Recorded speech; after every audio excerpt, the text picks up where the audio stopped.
Gentlemen, I gotta shoot this little segue in. This is lost video footage, man. I had a friend of mine, Epo, who optimized down there. He texted me this morning. He goes, "So, did you ever finish that guy's Dave made 1x2 bass?" And I was like, "Yeah." Amp's not even here anymore. It's gone. It's gone. I shot the video like 2 weeks ago, and I put the whole video together, sent it to the customer, said, "Man, here's your video. It's all fixed up." He's like, "Okay, cool." He watched the video. He's like, "Okay, cool." Sent him the amp. I sat down, I watched the first portion of that video probably like 3-4 times. I never watched it to the very end. Man, I was missing like 3-4 segments, like the how I fixed, what I fixed, the way I fixed it, the way it was put back together, the what it did, and how it. The whole tail end of the story is missing. I can't have that. That was brought to my attention this morning. So I thought I'd wander my fat ass out here to the shop, and I went and I looked. Wouldn't you know it, what the last 13 minutes of the video is missing. So instead of letting that be lost to the annals of history for all time, gentlemen, I bring the tail end of the Dave made 1x2 bass unit rebuild video. I bring it to you now. I'm gonna take and I'll put the link to the previous segment of video below in the comments. And if you guys want to watch them in order or out of order, it's all up to you. But here's the last half of that video. Man, I'm slipping in my old age, and I apologize. But in the same breath, enjoy. So got the board back in, got the power wires hooked up, fixed the crack. I'm going to support this corner just here in a second. But the other thing I did is I'll show you that here in a minute. What we're looking at now is our pass-through tune. So we got our KC901 out, and we're sitting here and we're looking at, it's like a 1.5 all the way across the board. These leads.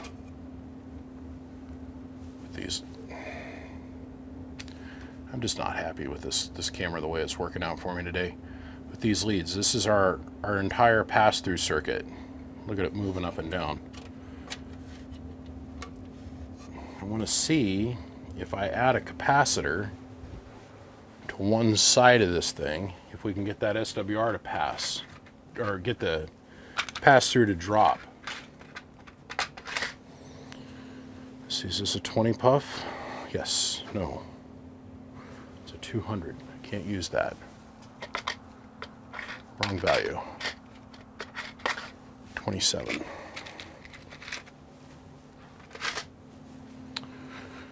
Let's take a cap and reach down in here and touch the cap to the board.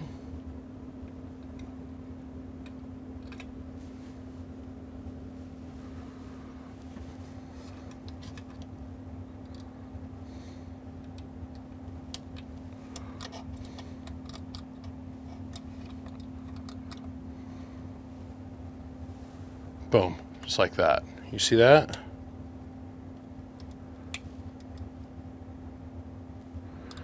Maybe I don't have to completely relocate the preamp circuit.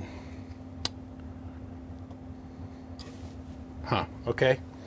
Well, we now know how we can go about fixing that. Let's shut this off here for a second. We'll disconnect this.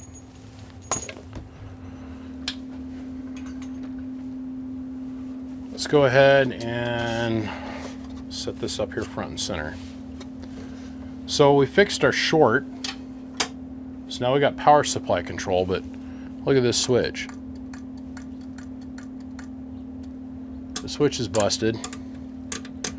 And this is what controls our preamp. And that's our sideband delay. Now, I just talked to the customer. He's like, "Yeah, it's got all them switches on the front, but it doesn't do anything." But it should. He said he bought this new right off the Dave Made Moby webpage. I'm just like, man, this doesn't look like their handiwork.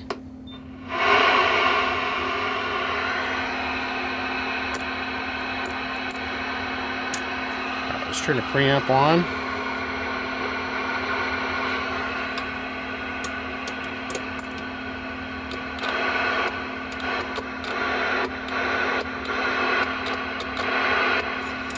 Okay, the preamp is working.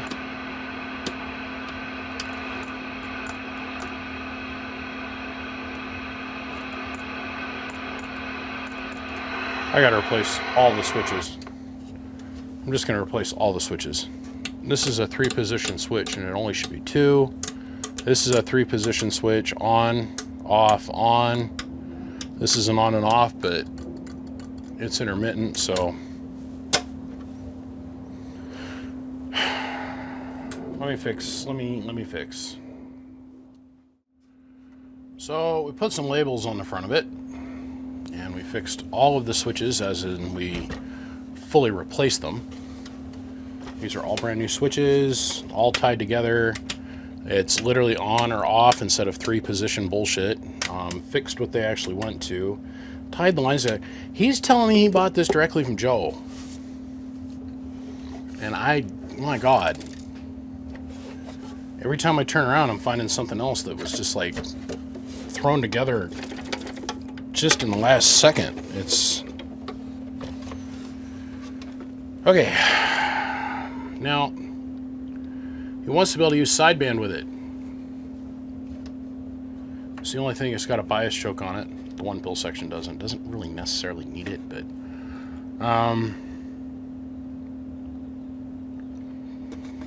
high, medium, and low. I ran out of knobs, man. God damn, I bought like 50 of these just like a month or two ago. Either that or I can't find them. They're in here someplace, but I just went over to Ace, I had to go buy knobs. This knob was $6. $6. Sacrifices we make for radio. I'm here to tell you. We still haven't even keyed it yet. I'm going to key this. I want to see what it's going to do before we add bias. Let me hook this up. Let's run this thing. It works fairly decent. Okay, so 1,000 watt slug and peak, 1,000 and average, 5 watt slug and reverse back from the bird, 10,000 watt dummy load. Okay, so. Oh man, the whole variable turned. I didn't get that tight. I'll fix that in a second. Okay, variable all the way open. And let's see here. Put this in standby. Let's check this out. Hello, audio. Okay, now we did fix the input, the pass-through tune, by the way. Hello, 1, 2, 1, 2. That's it. So that's the RF going through the amplifier. That means you're not going to have any receive problems. You're not going to have any pass-through issues. So we're making about 15 watts. We're down on 12 volts at the moment. Hello, audio. Yeah, that's almost 600 watts PEP out of 2SC2879, 16 D08s, by the way. So let's look at our dead key level. And we're going to start backing down our variable. So now we have full variable operation from low all the way down to nothing. We are putting into this 3/4 of a watt. 3/4 of a watt. And 3/4 of a watt in gets us 90 watt dead key out. Hello, swinging to 600. We haven't even biased it yet, which maybe might help it do a little bit more. He's using a PowerMaster watt meter to measure his station. And he told me that this box, before it blew up, was doing roughly 700-ish watts. I think that PowerMaster might be a little bit generous, but we'll see. All right, we're going to fix variable, we'll put bias in it, and then, believe it or not, I think I'm done. Before I go rip this all apart. Operate. Preamp is now doing its job, and the sideband delay does work perfectly. Ching! I'm not gonna lie, I'm tired. It's been a long day, and this should have only taken half the day, but I've had a ton of other stuff going on today. It's all fixed. It's got actual sideband bias in it now. We added this, and this is the switch unit that turns the bias on and off. So this is all electrically correct and safe now. Strain relief, safe. We mounted down the corner of the board. You know, we had the brake here in the board. We fixed that by joining the brake with our ground leads. I even fitted precisely in the corner the piece of phenolic that went this way across the board to block off our airflow. I slid that into the corner of the cutout and then soldered it in place. So that's all electrically correct too.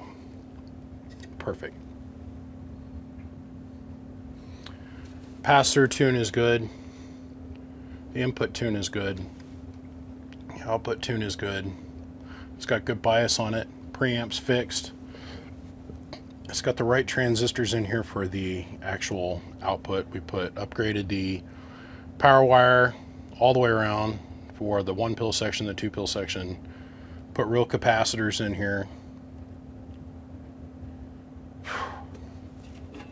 It's just a lot. Just a lot. So we're going to get some screws. We're going to throw the screws in the lid here in a second, but that's fans on, and now we've got airflow only out of the heat sink in the back, which there is a substantial amount. So let us think for a hot second why we were popping pills in the first place. Could it have possibly been the fact that there was zero air moving across the heat sink? Could it be that it got overdriven? Could it be that the capacitors that set up the whole circuit were wrong for the 2879C? Could it have been the transformer windings on the input and the output sections of the 1-pill driver and the 2-pill final section? Could they have been wrong? Possibly.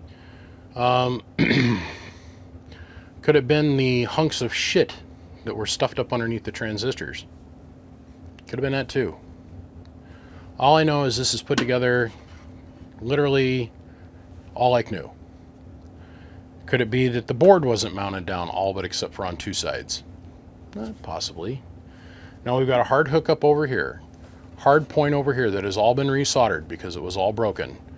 The tabs on the back where the coax connectors were hooked up, that was broken. That's all fixed too. Could it have been that the pass-through wire wasn't connected? Could it have been that the 500 puff on the 1-pill driver section wasn't right? Could have been. Could it have been that maybe the input tune was really bad and the guy just simply overdrove the 2879C driver? Could have been. It could have been all of these things. All I know is those are the things that we overcame in making this box work. This thing is hot, very sensitive. So try to keep it around the 30 watt PEP mark going in. You want to keep your dead key down around a watt if you can. So let's run the 2950 into it one more time. Hello, 1, 2. Turn the amp on, turn the amp to operate. Audio 1, 2, 1, 2. 1, 2. I'm gonna call that a win for the home team myself. Preamp's working, sideband delay's working. Everything's working. We got our airflow right. Now we got air that can actually go into the cabinet, blow across all the parts, and then exhaust out underneath the heatsink. The odds are this thing is going to live to fight for a long time. A long time. Like a long time. I'm done. I'm ready to be done. Big shout out to MacMan, Siglant, XS Power, and gentlemen, a big thanks to all of you. It is the weekend, and you don't know what frustration is until you've had something like this happen. I was ready to walk, and I should probably show you this. I buy transistors in the flat. I get them in bulk. This is a third of my order that I got this last time. I didn't even look at it. I assumed they were what they were. I took about a third of this order and I sent it off to my buddy Zane at Big Rig Radio in Phoenix, Arizona. Today I went to go get into this to put the transistors in this amp.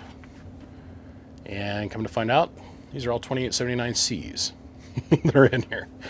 So they get to go back. They're going to overnight me over some more tomorrow, or on Monday, I mean. So that means I got to switch gears. I guess maybe I need to go work on a tube amplifier, or something. I know what I can do. I know what I can do.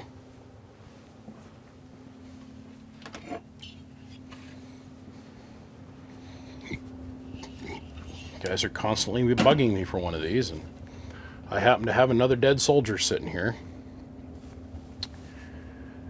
You guys are going to want to stay by the YouTube channel because this sucker might be coming up for sale this weekend. I don't know. I'll put a teaser in the Facebook group if it ends up happening tomorrow. Gentlemen, my name is BBI. Thanks to every single one of you for watching, tuning, checking in, following along, paying attention, engaging, and helping me find 1 parts, 2 people, 3. I appreciate your guys' support into my world. I really do. I'm going to go take a nap. I'll see you.